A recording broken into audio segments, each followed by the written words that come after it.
Today I wanted to talk about repotting. A lot of the tree buds are starting to swell and the deciduous trees are waking up. This is the time to repot. If you're up in Michigan or New York, you're going to be waiting a few more months. Right here in Florida, we're actually repotting a lot of deciduous trees now. That's pretty early, but we've had a very mild winter so far. If we have a hard freeze, a lot of those buds will die off. The trees will recover, but in bonsai pots, a lot of times that'll weaken them up. So if you do repot this early in the season and we have a hard freeze, you need to protect the new growing buds. Typically, we put a deciduous tree in a glazed container. It just so happens that I have a nice Tokoname signed pot that's the same exact size. So we're going to take this out of the container. We're going to comb the roots out, trim any of the heavy roots off, any of the circling roots, and put it in the new container. But first, I'm going to clean the bark, and I'm going to get the moss off of it with a brass brush. This will also aggravate the cambium a little bit. It'll help if you have like any old wounds. It helps reactivate it a bit. Also takes the, see, this is an old wound here. I'll clean it up. Moss is kept on there to grow. It'll start to rot if it's dead wood. Especially deciduous trees, they rot really quickly. The next thing I do is prep the pot. Okay, this is the pot I'm going to put it in. It has a lot of drain holes, has some nice wire holes. It's a newer pot. It's a signed Tokoname pot, beautiful glaze, and same size. We're going to change the angle of this tree a little bit as well. This is one of the techniques that we use to tie the screens into the pot. This is a 1/8 inch galvanized screening, lasts for a while. Typically what I'll do is take a 3.5 inch piece of wire. This is 2mm aluminum, and I'll take 1/4 of it and I'll just do a little hoop and make the other hoop depending on the size of the hole, to where these little ears are larger than the size of the hole. These are the size of the hole. So when I put it onto my screen,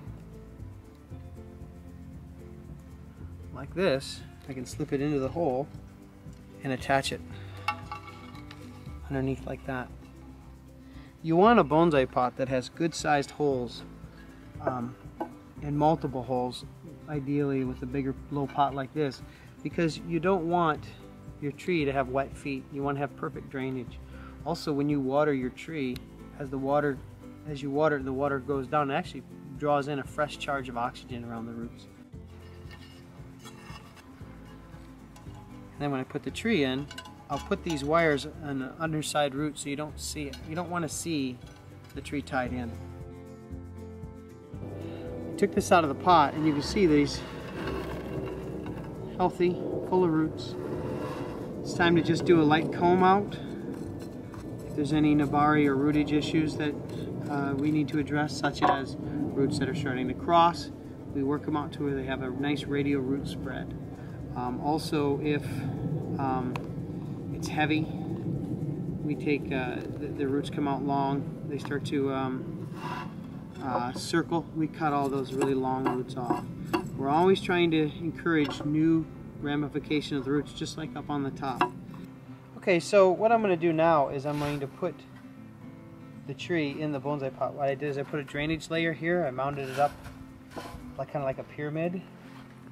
Set the tree in, shake it in a little bit. I don't want any air spaces directly underneath the root ball. It's really important. Also, I don't want the tree centered in the pot. It needs to be a little bit to the left or to the right.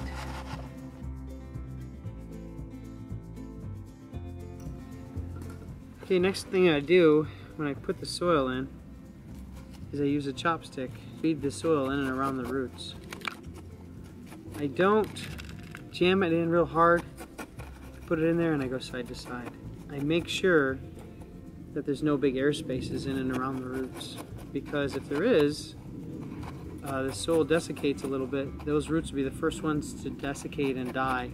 A lot of times what happens is section of the roots die and then whole sections of the top will die. And it's unexplained. You're like, why is that? Well, it's usually because you didn't chopstick correctly or you didn't put the soil in correctly when you repotted.